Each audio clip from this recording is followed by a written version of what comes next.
आपके कानूनी और अमूमी राय क्या है चीफ जस्टिस काजी फायज ईसा के अहद में होने वाले अदालती फैसलों के हवाले से?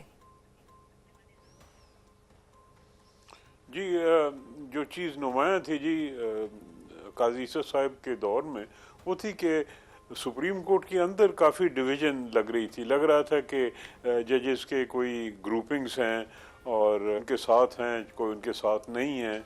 और वो जो जजमेंट्स आई उसमें भी हमने देखा कि बड़ी सख्त ज़बान इस्तेमाल की गई अपने साथी जजेस के ख़िलाफ़।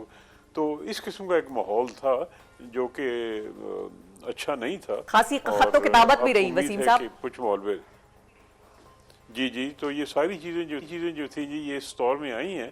पहले कभी इस तरह नहीं हुआ था। पाकिस्तान की जो हिस्ट्री है 47 के बाद, उसमें कभी भी हमने इतनी डिवीज़न सुप्रीम कोर्ट के अंदर नहीं देखी। तो ये पहली दफ़ा इस तरह नज़र आई है। तो उम्मीद है कि अब हालात कुछ बेहतर हो जाएंगे।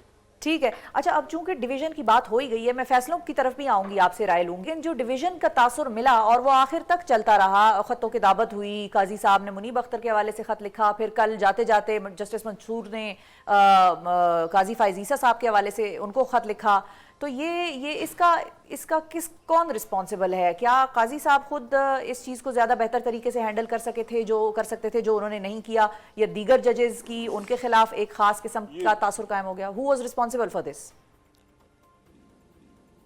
ये जी, इसकी बैकग्राउंड क्या है? मुमकिन है कि जब काजी साहब के खिलाफ वो रेफरेंस आया था, वो बैकग्राउंड है, या कोई वैसी पर्सनालिटी क्लैशेस थे। लेकिन ये तो बात वाज़ेह है कि डिवीज़न थी।